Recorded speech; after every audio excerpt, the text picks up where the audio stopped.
Good evening, everyone. Thank you for joining us for the virtual public information meeting for State Project 0027-0130. It's the replacement of bridge number 07013, which is Ben Merrill Road over an unnamed brook in the town of Clinton, Connecticut. Following the presentation, we will be hosting a question and answer session where you can reach out to us via the chat function, the Q&A function, or the voicemail at the phone number listed below.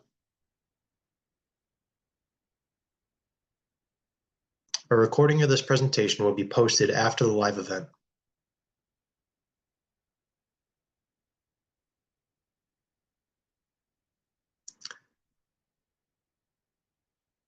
If you would like to see captions during the presentation, there's a button down below called Show Captions, and it has a CC image on it. Going up, you go to My Speaking Language, and you're able to determine or able to select whichever language you would like to see during the presentation itself. Afterwards, there is non-English translation options are available on YouTube after the event is completed.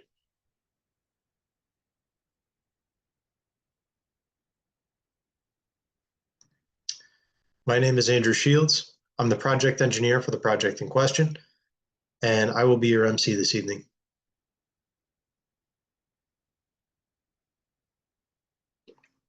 Goals for tonight's meeting include interacting with the project team, both from our consultant liaison, the municipality, and CTDOT. We'll be able to explain the Federal Local Bridge Program, the DMS program, which is designed managed by state, and how it affects this project. We'll have welcoming remarks by the town of Clinton. We'll introduce the project team, and we will follow that with a full presentation on the design of the structure in question. And then we will explain the conditions, existing conditions, and define the purpose and need of the project, as well as propose recommendations on what we plan to do with the site. After that, we will have a live question and answer session to close out the evening.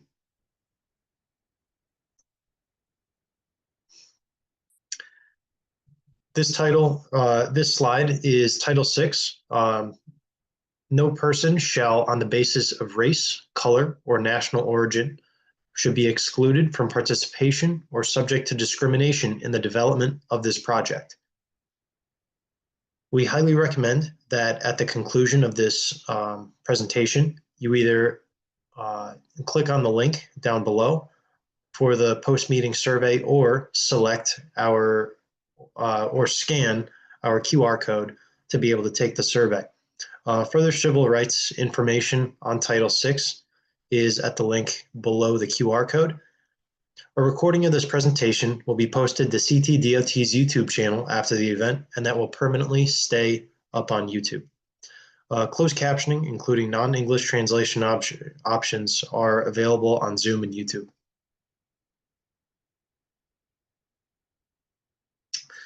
This slide, as well as the next one, both include Title VI information if you so choose to dive deeper into the topic. This slide is English, and the next one is Spanish.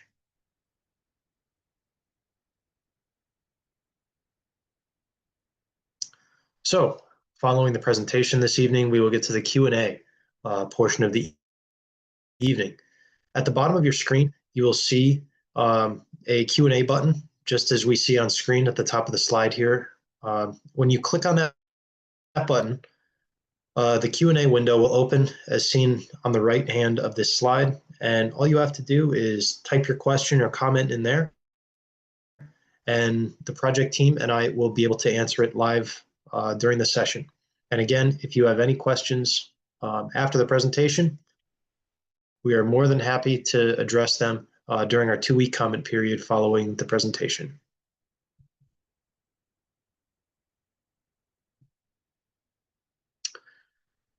In order to be able to reach us during the Q&A session, if not during the Zoom presentation itself, we can be reached at dot-flbp@ct.gov. By phone, our answering service is at 860-594-2020. Both of those options will not be answered live simply because we don't have the manpower to be able to monitor that during the presentation, but we'll be soon able to address them afterwards. And we have a link to our project webpage at the bottom of the screen. Note that the comment period is 2 weeks, again, after tonight's presentation, and that ends July 31st of this year.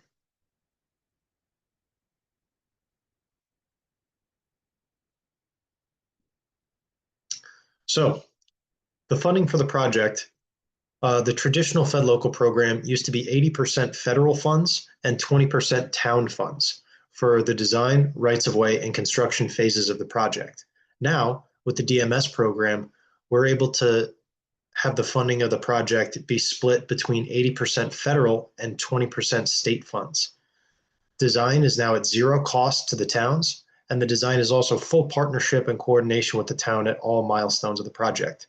So the town has say and they're involved in the design from start to finish throughout the entire duration of the project. So the goals of the Design Managed by State program are to provide a streamlined approach to the design using full DOT resources as well as our liaisons. And we aid the towns to keep their bridges in a state of good repair by effective use of state and governmental funds. We're able to decrease the typical design time from between 60 to 72 months down to roughly 36 to 42 months, depending on permits, of course. And we utilize accelerated bridge construction techniques, shortened to ABC, in order to ensure that funds are adequately spent and we're able to get these projects done quickly and efficiently to better the public use. We also increase the number of municipal projects delivered to construction each year with the DMS program. I will now turn it over to Todd Hajek, the Director of Public Works for the Town of Clinton, for welcoming remarks.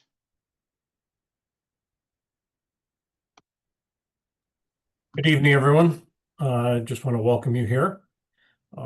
Just want to thank the design team, the state of Connecticut, and the federal government for providing this to the town of Clinton.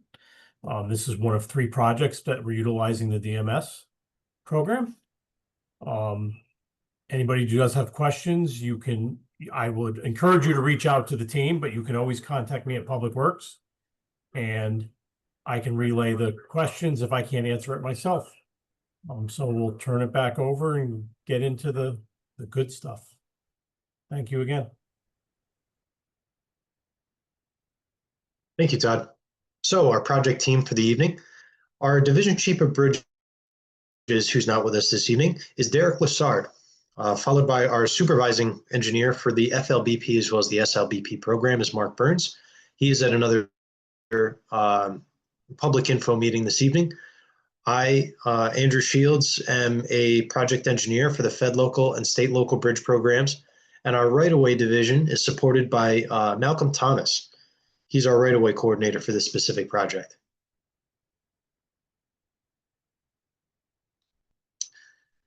Our consultant liaison, who is a very close extension of the department, is represented by BL Companies. The project manager for this specific project is Sean Ladati, and the liaison engineer for this project is Daniel Pinto.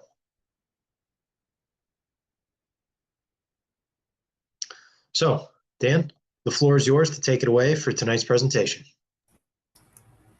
Thanks, Andrew, and good evening to all in attendance. As Andrew mentioned, I'm Dan Pinto, a liaison engineer with BL Companies, and tonight I will be taking you through the existing conditions and proposed replacement of bridge number 7013. So here is a map showing the location of our project. Bridge number 7013 supports Ben Merrill Road over an unnamed brook in the town of Clinton. The structure is located approximately 0.4 of a mile west of Ironworks Road. And here we have an aerial map showing the location of bridge number 7013.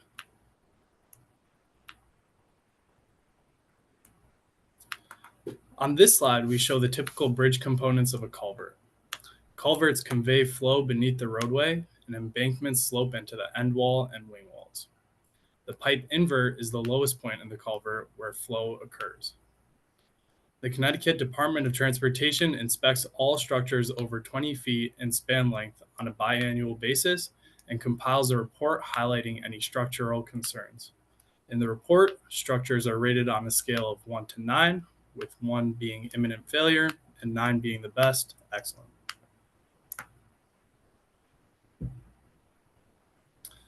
Here you can see the outlet elevation view of the existing structure, which consists of 2 107-foot long corrugated steel pipe arch culverts, as well as 1 30-inch corrugated steel round pipe. The structure was constructed in 2000 and has an estimated average daily traffic of 318 vehicles. Now we're going to look at a few photos of the structure. On the previous slide, we showed the outlet elevation, and on this side, we are showing the inlet elevation in the left photo.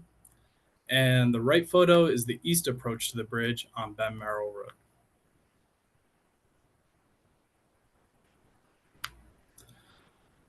On this slide, we're showing the channel approaches to the structure. And we are looking upstream in the left photo and downstream of the structure in the right photo.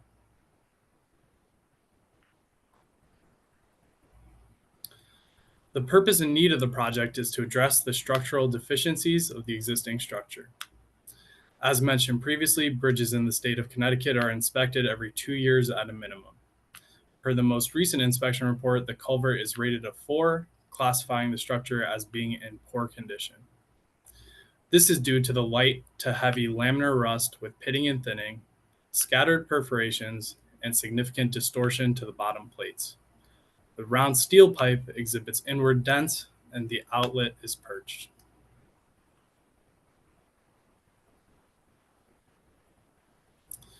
We are now going to look at the proposed replacement, which will address the deficiencies of the existing structure. Bridge number 7013 will be replaced with a 24-foot wide, 3-sided rigid frame. In this figure, the proposed structure is shown in orange. The structure type is designed to accommodate the 30-degree skew of Ben Merrill Road. Therefore, the structure length will be reduced to 55 linear feet, and channel grading will take place at the inlet and outlet to accommodate the new structure. Right-of-way impacts are anticipated as a result of this project and are shown in red. At the inlet, 1 proposed take and 1 construction easement is required for 24 Ben Merrill Road. And then 1 permanent take and 1 temporary construction easement is anticipated for 27 Ben Merrill Road at the outlet. The impacts at the outlet will occur within existing drainage right-of-way easements. So the purpose of these right-of-way impacts, so the proposed takes will encompass the full structure within the town right-of-way, which will allow for future maintenance and inspection. The proposed easements are required to allow for construction, to demolish the existing structure, and regrade the channel.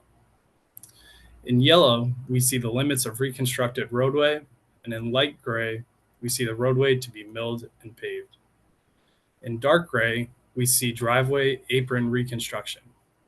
I wanted to note that the contract documents will require the contractor to maintain access to all driveways during construction. The town of Clinton will have a construction inspector on site during construction who will ensure the contractor follows the contract documents. If a short-term closure is needed to reconstruct the driveway apron, the contractor and inspection staff will coordinate with the property owner to minimize disruptions. Construction hours and days will be coordinated with the town and will be based on town ordinances.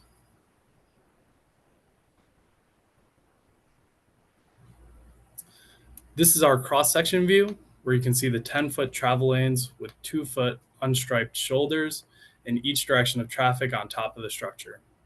This lane configuration matches the existing configuration. 3-tube curb-mounted bridge rail will be installed on both sides of the roadway.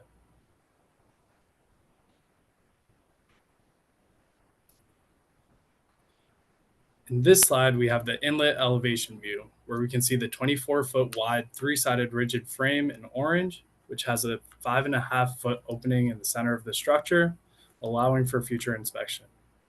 In brown, we have the stream bed.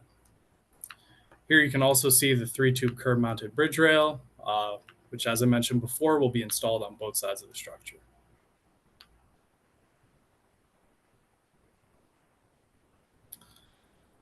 We are now going to show how construction will impact traffic. So the proposed work will be completed in a single stage of construction. Ben Merrill Road would be closed at the bridge, and a 2.4-mile long detour route would be established using James Vincent Drive and Ironworks Road. As I mentioned previously, access to all driveways would be maintained during construction.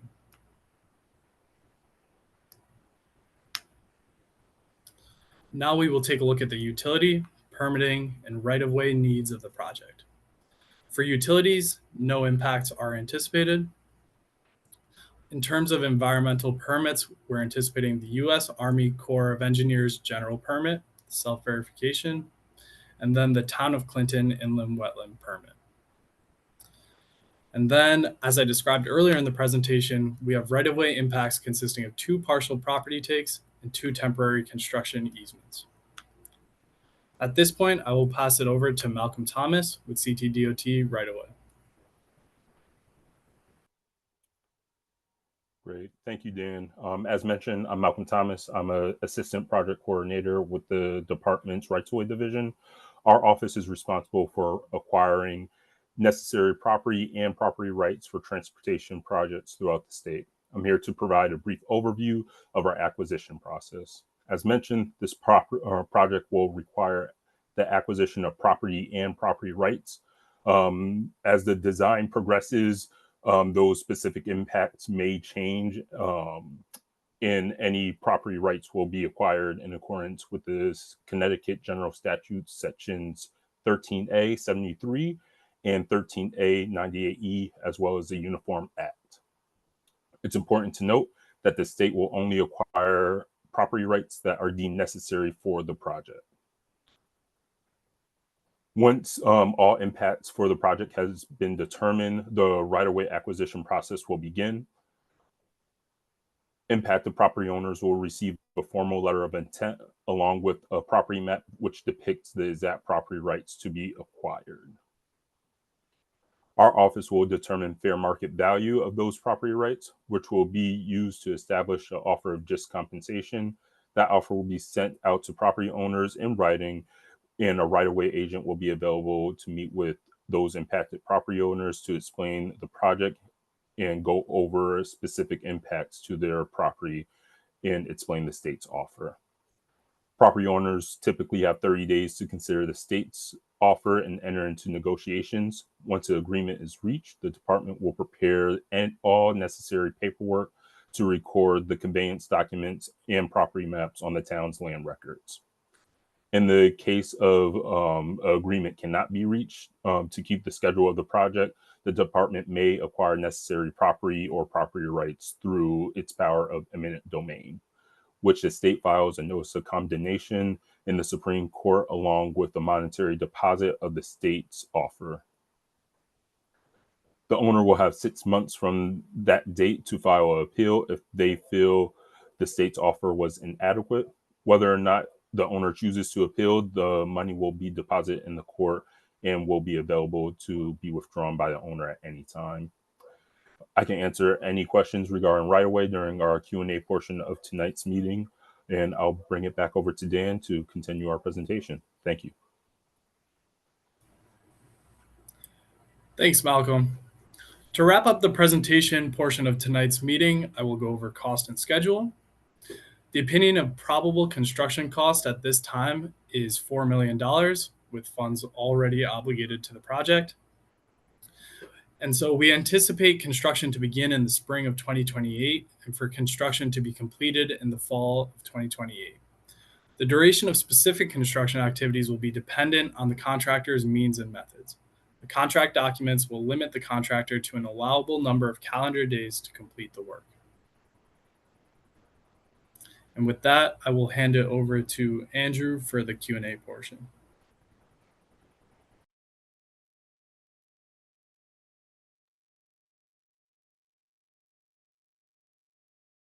Thank you very much, Dan. Great presentation on the BL team. Do we have any questions that are incoming at this moment?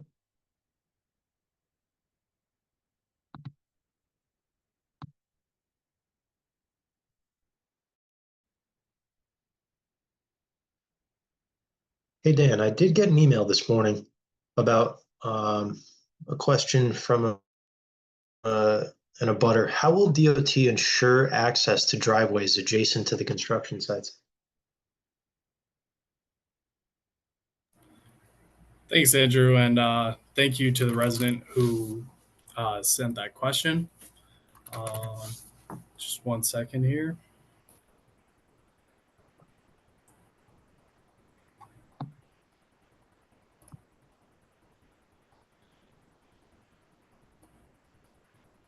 Yeah, so I think, as I mentioned before, there will be verbiage in the contract documents that will be coordinated with the town's inspector. And so the town will be coordinated with to establish good times for construction in accordance with ordinances. Yeah, I'm not sure if anyone has anything else to add. This is Sean Dye with Beal Companies. Just to finish that point. So yeah, the contract documents, and part of it would be the maintenance, protection, and traffic documents, and the contract documents will require the contractor to maintain access to the driveway. So this will be part of their closure plan and detour plan. As part of that, the inspection staff, as well as DOT and town staff, will ensure that the contractor is following the contract documents.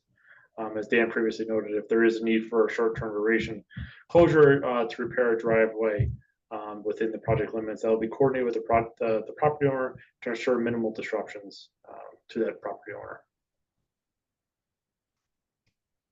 Thank you, guys. I have another question that was submitted to us prior to tonight's meeting. And they said the current bridge has structural deficiencies. Is the current bridge a potential hazard at this time?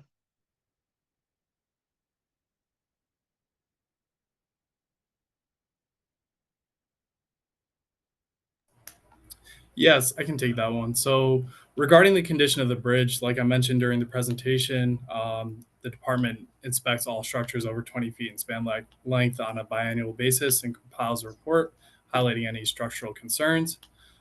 In the case of bridge number 7013, the culverts are rated a 4, which classifies them as being in poor condition. There's nothing for the public to worry about at this time. Yeah, the deficiencies are really to the culverts themselves and would not impact anybody on the roadway. Typically during those inspections, again, this is Sean Dye with Beal Companies. During those inspections, once a rating is hit, typically a poor rating, that will trigger a project. So at that point, that's when our project is initiated and is getting to this point. So when the inspection for this project found that there was a poor condition, the town submitted an application to be part of the DMS program, which was accepted by the state. And then now we're going through the design process to bring this bridge back up to a state of good repair. Great, thank you, guys. When can an abutter expect to be formally notified of the project?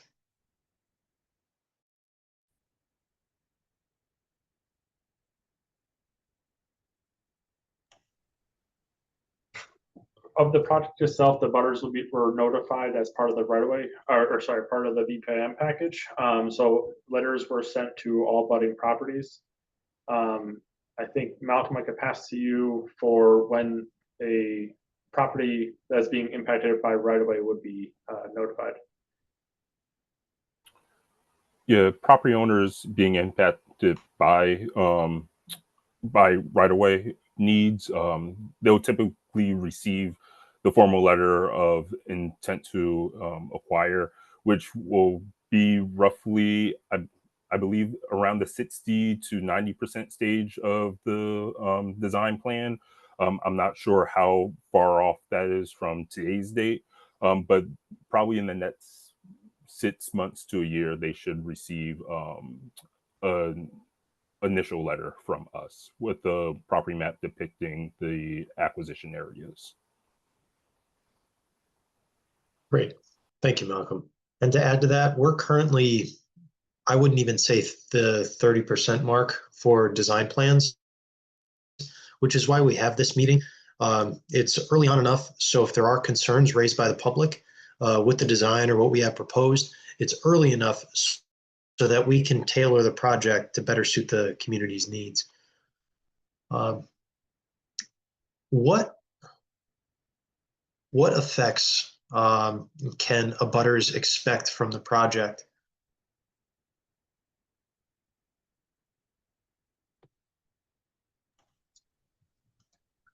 I can take that one. This is Sean Dottie with Bill Companies. So as noted, we'll call it the very adjacent properties to the project. I think there is 2 properties that are adjacent or close to the milling limits. So those will have be very close to the construction activities, but they're maintained through their access will be maintained, and the contractor will work with the traffic barriers to make sure that the residents have access to their property. During construction, as Dan noted before, the hours and days will be limited to town ordinances. So they're not working all night or all morning, and additionally all weekend. So that'll be coordinated with the town and their ordinances and then put into the contract documents. This will again be made sure that this is followed by the inspection staff as well as the state and the town. Thank you, Sean. And one last question here. Where's the equipment and materials going to be staged during the construction of the structure in question? I could take that one as well. So with this road being closed and traffic being detoured, the contractor may use the areas of the approach of the bridges. Typically, a contractor may have a crane on one side of the bridge and material on the other side. That way he can lift and place the material in place. So typically the contractor will use those approaches, which is close to the through traffic, for storing the materials and his equipment. Great. Speaking of the road being closed, Dan, would you be, or sorry, Sean, you're in control. Would you be able to get us to the detour again so we can get one more look at that?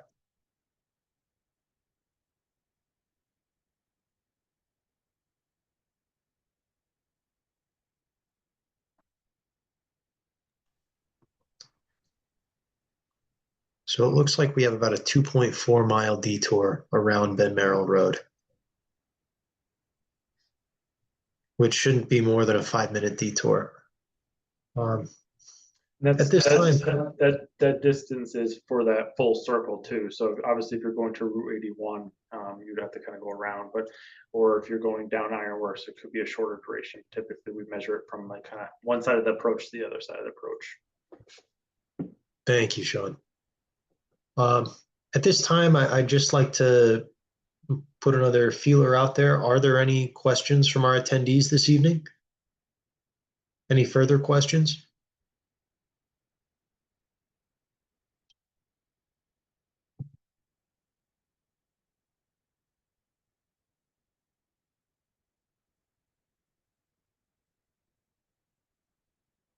So again, we would like to highly encourage you to fill out our voluntary feedback survey on how we did tonight as an agency to serve the public and get this bridge constructed in a timely and efficient manner.